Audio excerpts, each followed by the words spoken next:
Hello नमस्कार and welcome everybody. Welcome to Avalokan IAS. My name is Sudarshan Mishra और अभी हम कर रहे हैं पीटी 365 में इकोनॉमी की सीरीज।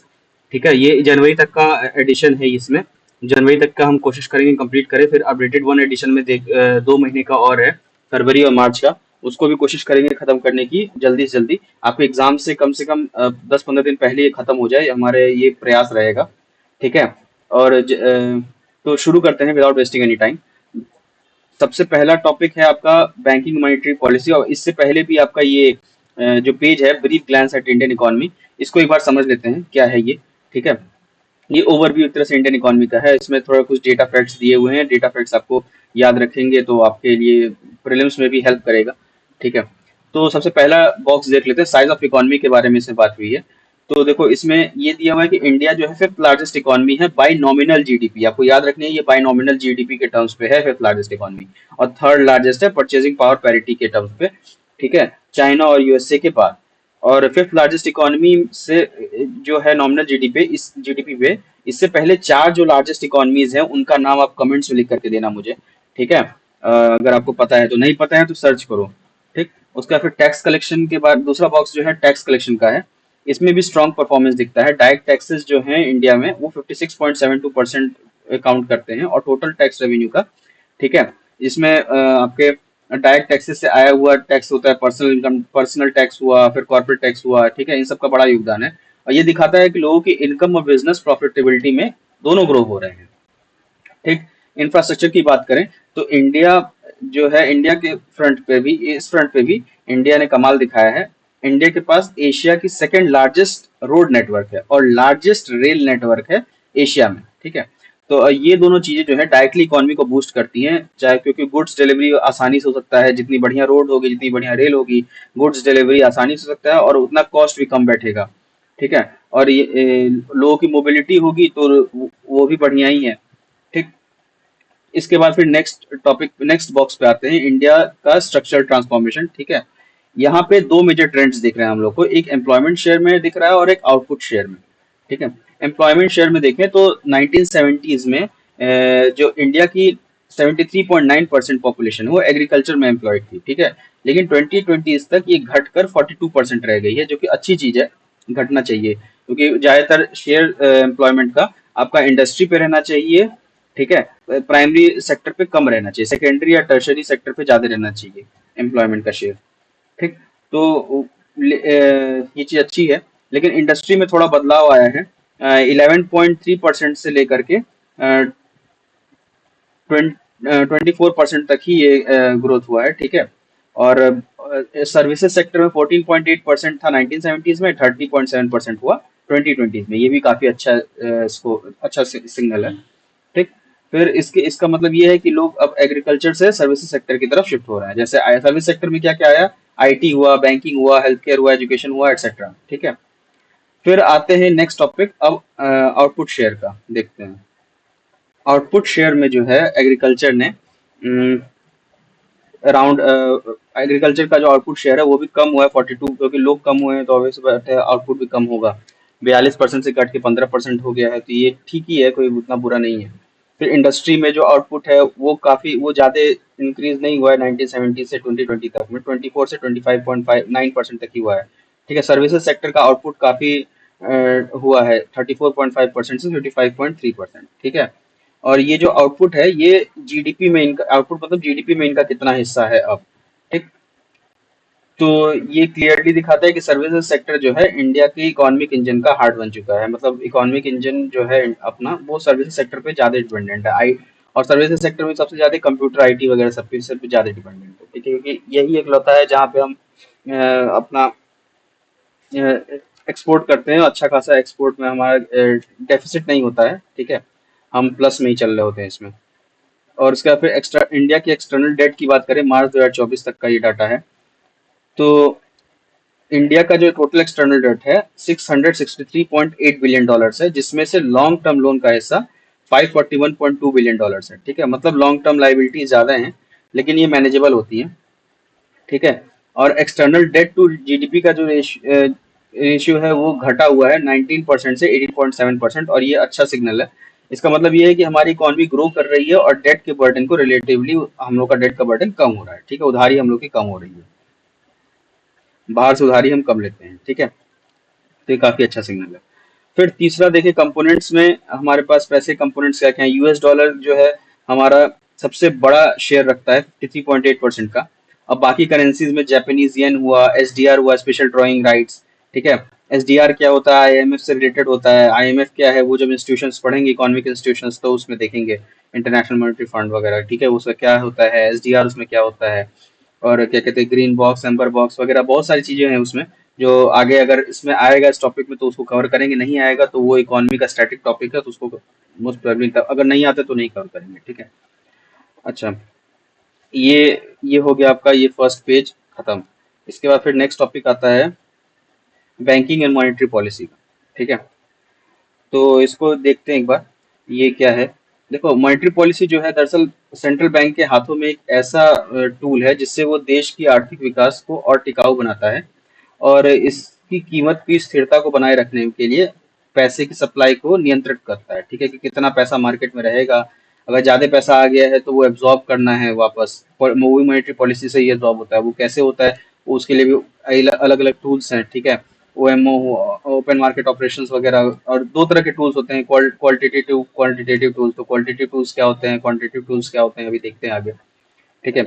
तो ये तो हो गया मॉनेटरी पॉलिसी। फिर मॉनेटरी पॉलिसी ट्रांसमिशन क्या होता है, ये एक ऐसा प्रोसेस होता है जिसमें आरबीआई के द्वारा दिए गए, मतलब जो लेते हैं जो आरबीआई नीतिगत फैसले लेती है, जैसे पॉलिसी रेट में बदलाव करना, ठीक है। फिर आर्थिक वेरिएबल, इकोनॉमिक वेरिएबल्स होते हैं, फिर कीमत के स्तर हुए, और संपूर्ण अर्थव्यवस्था को प्रभावित करते हैं, ठीक है, ये मॉनेटरी पॉलिसी ट्रांसमिशन। और इस पॉलिसी का जो कानूनी आधार है, मतलब स्टैट्यूटरी बेसिस है, वो आरबीआई एक्ट 1934 है, ठीक है, और जो कि 2016 में अमेंड करके मॉनेटरी पॉलिसी के को कंस्टिट्यूट किया गया था इसके बाद से, ठीक है। और मॉनेटरी पॉलिसी फ्रेमवर्क के अंतर्गत जो है केंद्रीय सरकार जो आरबीआई के परामर्श से हर 5 साल में कंज्यूमर प्राइस इंडेक्स के हिसाब से जो आपका इन्फ्लेशन का टारगेट है वो तय करती है, ठीक है। इस समय जो है मार्च 2026 तक का जो इन्फ्लेशन का टारगेट है वो 4% का है, और जिसमें टॉलरेंस है +-2% का, यानी अगर जो बैंड है इन्फ्लेशन का वो 2% से लेके 6% के बीच में इन्फ्लेशन घूम सकता है। 2% से कम नहीं होना चाहिए इन्फ्लेशन, और 6% से ज्यादा नहीं होना चाहिए। अगर इसके इसके बाहर जाता है, 2% से कम होता है या 6% ज्यादा जाता है, तो आरबीआई को जवाब देना पड़ जाता है फिर सेंट्रल गवर्नमेंट को, ठीक है। तो ये हो गया।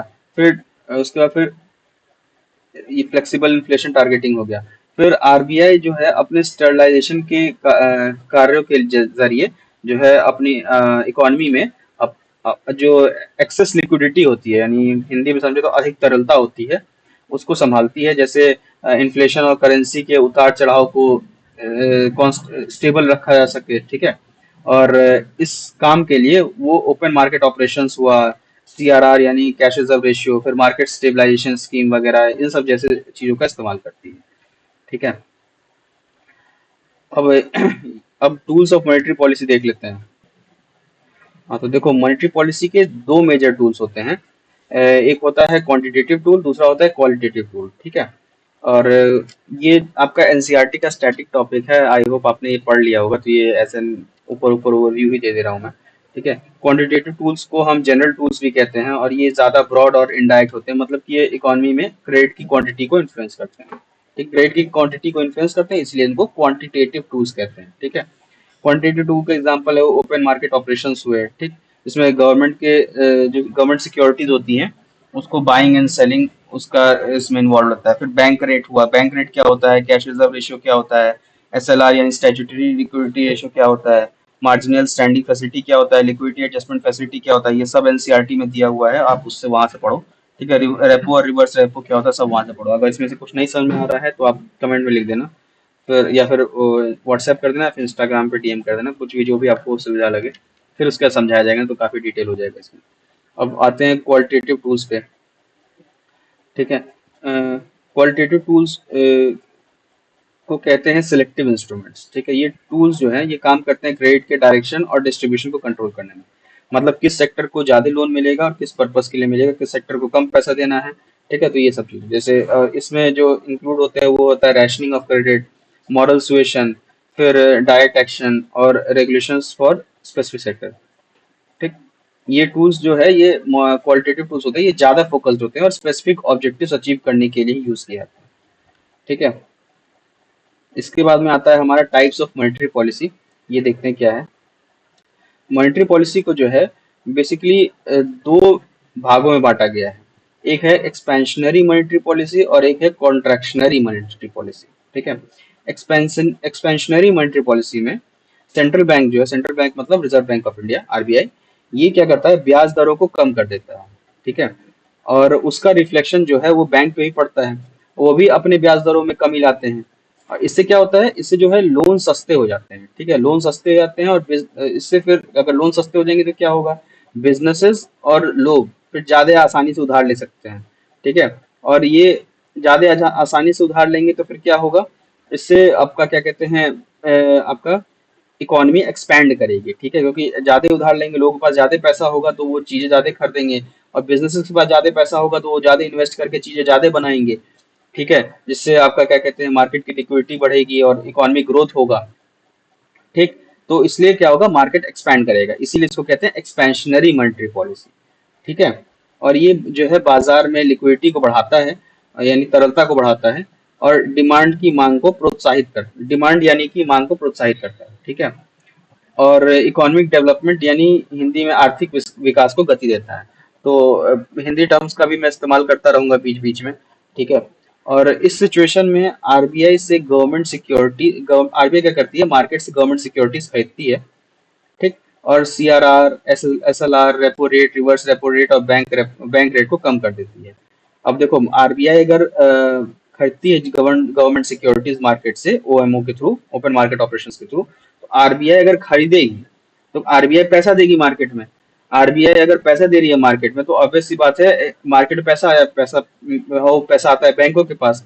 तो बैंकों के पास पैसा आएगा तो फिर बैंक वो पैसा अपने पास थोड़ी रखेंगे, वो तो फिर मार्केट में निकालेंगे। तो इस तरह वो एक्सपैंड करता है, इकोनॉमी एक्सपैंड करती है। ठीक है, और दूसरा क्या होता है एक्सपेंशनरी का लक्षण, सीआरआर यानी कैश रिजर्व रेशियो, यानी बैंक एक सर्टेन अमाउंट अपने पास रिजर्व, बैंक को मैंडेटरी रहता है कि वो अमाउंट रिजर्व करके रखे अपने पास। ठीक है, उसी को सीआरआर यानी कैश रिजर्व रेशियो कहते हैं। ठीक है, एक जो मान लो उनके पास 100% होता है, उसका एक नॉमिनल अमाउंट 4%, 4.5% कह रहा हूँ, वो उनको अपने पास रिजर्व करके रखना ही होता है, ताकि कि इमरजेंसी के केस में, जैसे बैंक रन वगैरह के केस, या फिर अगर कुछ ऐसा गलत सूचना आ जाए किसी भी पॉइंट पे, वो पैसा दे सके जिन्होंने पैसा जमा किया है उनको। ठीक है, इसलिए सीआरआर रखना जरूरी होता है। ठीक है, फिर एसएलआर को भी रिड्यूस कर देती है, स्टैट्यूटरी लिक्विडिटी रेशियो, फिर रेपो रेट को भी रिड्यूस कर हो जाता है, फिर रिवर्स रेपो रेट और बैंक रेट सब इसी तरह, फिर ये एक्सपेंशनरी मॉनेटरी पॉलिसी पे इसी तरह, मतलब उनको उन पे अलग अलग तरीके के ऑपरेशंस लगाए जाते हैं। ठीक, फिर अगला आता है इसके बाद दूसरी तरफ कॉन्ट्रैक्शनरी मॉनेटरी पॉलिसी। ये क्या होता है, एक्सपेंशनरी का उल्टा। एक्सपेंशनरी में इकोनॉमी एक्सपैंड कराई जाती है या की जाती है, या फिर मार्केट के टर्म्स में वो एक्सपैंड ऑटोमेटिक होते हैं। ठीक है, मार्केट इकोनॉमी केस में। और लेकिन कॉन्ट्रैक्शनरी में क्या होता है कि इकोनॉमी को कॉन्ट्रैक्ट कहा जाता है जब, क्योंकि अगर इकोनॉमी में बहुत ज्यादा लिक्विडिटी आ गई, मान लो पैसे लोगों के पास बहुत ज्यादा आ गए। ठीक है, बहुत ज्यादा पैसे आ गया लेकिन उतना रिसोर्सेज है नहीं, उतना जो इंडस्ट्रीज है वो डिमांड सेट फुलफिल नहीं कर पा रही हैं। ठीक है, लेकिन लोगों के पास बहुत ज्यादा पैसे हैं, तो काफी ज्यादा चीजें फिर धीरे धीरे धीरे धीरे उसका हर चीजों का की प्राइस बढ़ती चली जाएगी। ठीक है, और बहुत से लोग उसको खरीद नहीं पाएंगे। तो फिर उस केस में आरबीआई क्या करता है, लोगों से पैसे ले लेता है, लोगों से पैसे बंदूक के दम पे नहीं लेता है, वो monetary policy, contractionary monetary policy लेकर के करता है। कैसे करता है वो, इंटरेस्ट रेट बढ़ा देगा, इंटरेस्ट रेट बढ़ा देगा तो लोग लोन कम लेंगे, लोन कम लेंगे तो लोग के पास पैसा ऑटोमेटिक कम हो जाएगा। ठीक है, उसका फिर जो लोगों को इन्होंने क्या कहते हैं, आपके गवर्नमेंट सिक्योरिटीज आरबीआई ने खरीदी है। ठीक है, वापस बेचती है, वापस बेचेगी, लोग गवर्नमेंट सिक्योरिटीज खरीदेंगे, गवर्नमेंट सिक्योरिटीज खरीदने के लिए उनको पैसा आरबीआई को देना पड़ेगा। तो ठीक है, तो आरबीआई ने वैसे भी पैसा ले लिया। तो ऐसे कर करके कॉन्ट्रैक्शनरी मॉनेटरी पॉलिसी में आरबीआई जो है इकोनॉमी की लिक्विडिटी को कम करती है। ठीक है, तो contractionary monetary policy I hope आपको समझ में आ गया होगा। ठीक, तो वही लिखा हुआ है, leads to a decline in liquidity, यानी तरलता को कम करता है, मनी सप्लाई को कम करता है, एग्रीगेट कंजम्पशन को भी कम कर देता है। क्योंकि आप अगर अपने पैसे गवर्नमेंट सिक्योरिटी में लगा करके, आप अपने लेवल पे सोचो, अगर आपने गवर्नमेंट सिक्योरिटी खरीद ली है, ठीक है, आपके पास 1000 रुपए थे, आपने 500 गवर्नमेंट सिक्योरिटी खरीद लिया था, तो 500 बचेंगे ना। तो आपका कंजम्पशन 2500 के हिसाब से करोगे तो कंजम्पशन भी आपका कम हो गया। ठीक है, फिर इन्फ्लेशन भी इससे कम हो जाता है, फिर इन्वेस्टमेंट भी कम हो जाता है क्योंकि पैसे तो गवर्नमेंट सिक्योरिटीज वगैरह में चले जा रहे हैं। फिर बैंक का सीआरआर बढ़ा दिया, एसएलआर बढ़ा दिया, तो फिर बैंक को भी जैसे जो पहले 4.5% ही रख रही थी, तो अब बोल दिया कि नहीं अब तुमको 5.5% रखना पड़ेगा, तो 1% बढ़ गया बैंक का सीआरआर। ठीक है, तो फिर बैंक उतना कम लोन निकालेगी। ठीक, तो ऐसे करके बोरोइंग फिर डिक्रीज होती है बिजनेसेस की। फिर ठीक है, फिर इंडिविजुअल्स और फिर अनएम्प्लॉयमेंट रेट्स भी इससे बहुत काफी ज्यादा हाई होते हैं क्योंकि बोरोइंग डिक्रीज होगी बिजनेसेस की तो बिजनेस कम मैन्युफैक्चर करेंगे और लोग पास पैसा भी नहीं होगा तो डिमांड भी डिमांड कम करेंगे तो इस अनएम्प्लॉयमेंट फिर बढ़ता है इससे। ठीक है, क्योंकि जब मैन्युफैक्चरिंग नहीं होगी तो फिर एम्प्लॉयमेंट मिलेगा कैसे। ठीक, तो ये होता है आपका कॉन्ट्रैक्शनरी मॉनेटरी पॉलिसी। ठीक है, अब इसी तरह की मॉनेटरी पॉलिसी के जरिए आरबीआई जो है देश की अर्थव्यवस्था को संतुलित करके रखती है जिससे विकास भी होता है और महंगाई भी नियंत्रित रहती है। तो ये आपका एक्सपेंशनरी और कॉन्ट्रैक्शनरी हो गया। अब एक बार मॉनेटरी पॉलिसी कमेटी समझते हैं ये होता क्या है मॉनेटरी पॉलिसी कमेटी। ठीक है, देखो देखो, ये जो मॉनेटरी पॉलिसी कमेटी है ये आरबीआई के अंडर 2016 के अमेंडमेंट के बाद बनाई गई थी as per section 45 Z B of RBI act 1934। ठीक है, इसका काम जो है प्राइस स्टेबिलिटी को मेंटेन करके रखना है लेकिन इकोनॉमिक ग्रोथ का जो ऑब्जेक्टिव है उसको भी ध्यान में रखते हुए। ठीक है, प्राइस स्टेबिलिटी सिर्फ इसका काम एक ही काम नहीं है कि प्राइस स्टेबिलिटी ही रहे, इसका ध्यान ये भी है कि हाँ जो ग्रोथ है हो रही है उस वो हैम्पर ना हो, वो भी चलती रहे बराबर।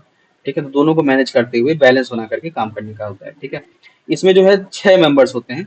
एक गवर्नर होता है जो कि एक्स ऑफिशियो चेयरपर्सन होता है और 5 अलग अलग मेंबर्स होते हैं। वो 5 मेंबर्स में से 2 आरबीआई के होते हैं। ठीक है, नॉर्मली डेप्यूटी गवर्नर से जाते हैं।